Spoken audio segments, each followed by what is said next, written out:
صدقوني اليوم مندي بس مو يمني، عراقي. طبعا هاي اول مره اعرف اكو مندي عراقي ويصير بطريقه مختلفه. جيناكم من بغداد الكربلاء، نريد نعرف شنو اللي يميز المندي العراقي. يعني احنا طريقتنا تختلف، شوف حتى يعني بالخشبه.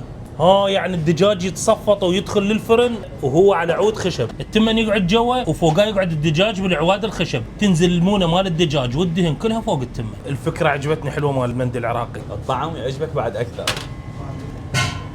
علم تشوفه بس حط ايدك تطق واحد، كله دجاج فريش هذا هم جديد. انا معجبني هالخشبه شلون ما تحترق جوا. مو بخار هذا، مو نار، يعني احنا نبنيه بالطين من فوق ومن جوا. شنهن شيش تكه. التمن مال المندي العراقي هنا الشغل بدون رافع بدين الشباب.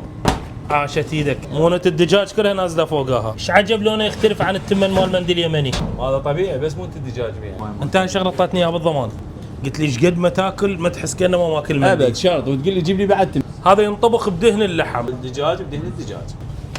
حتى العظم منتي شوف. عاشت ايدك. هاي حطها على الوجه الثاني. ما تنشاش. الخبز حار بحار، هذا خبز اللحم، بغداد نسميها عروق، احنا نسميها لحم. ساعة كاملة يحكي لنا بالدجاج والتمن.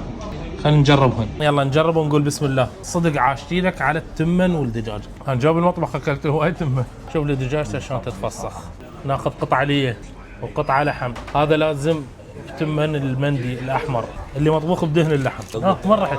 شوف لي الحجم، يعني صدق طيب صدق. يوم الصينيه ذا ما تنمسح ما تقوم. صدق ترى مسودات صار لي يمكن 3 ايام. المكان بيه صالتين، صاله للعوال وصاله للشباب. اليوم التجربه كانت يم مطعم احمد مندي.